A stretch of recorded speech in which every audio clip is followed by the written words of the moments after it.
Bonjour, je suis Karim Leclou. J'ai la chance de venir présenter à Cannes le film Vincent doit mourir de Stéphane Castan, qui est un sacré directeur d'acteurs et un grand réalisateur, avec une actrice sublime qui est Vima Laponce, qui est une actrice et une artiste précieuse pour le cinéma français.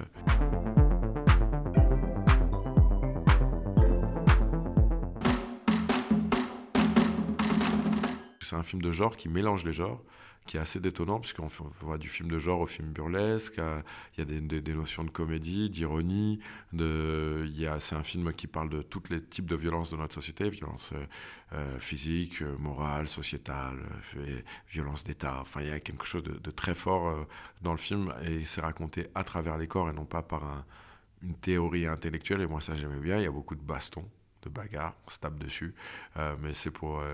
il y a une grande histoire d'amour aussi que je trouve très originale dans son traitement, qui est justement parce que j'aime l'idée de l'histoire d'amour qui n'est pas à l'eau de rose et dont on ne sait pas où ça se passe, puisque ces sentiments-là, moi, je ne les connais pas, et qui est une histoire où, dans un monde brutal où tout le monde se tape dessus, l'amour peut quand même parfois exister, avec comme nuance que pour ce couple, parfois il faut savoir s'attacher. Je parle de menottes quand je parle d'attachement, c'est pas qu'un attachement dans le sentiment.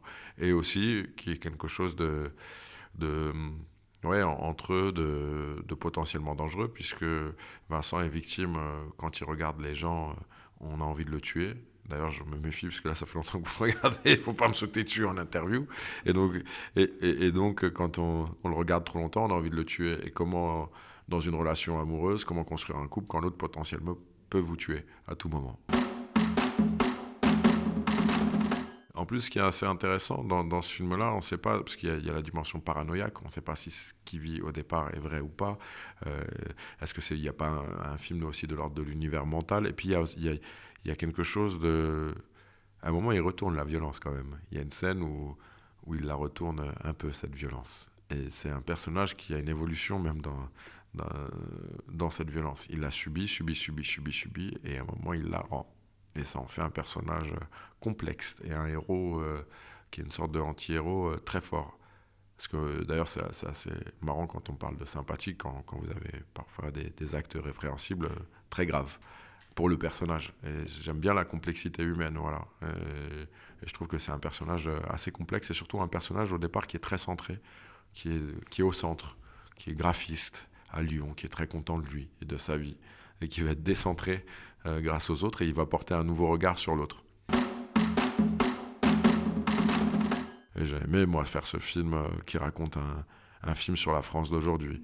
Un film dans un Cannes où il est quand même interdit de manifester. C'est assez intéressant quand même. On vit dans un paradoxe démocratique en ce moment qui est intéressant. Et j'ai aimé ce film qui parle justement d'une France avec des gens du quotidien, donc des corps qui ne sont pas des corps de films d'action, qu'on ne voit pas dans ces films-là, et tout d'un coup qu'on voit dans un film comme ça, et ça donne presque une dimension burlesque à certains combats, et une dimension drôle, et une dimension aussi extrêmement violente et dérangeante parfois.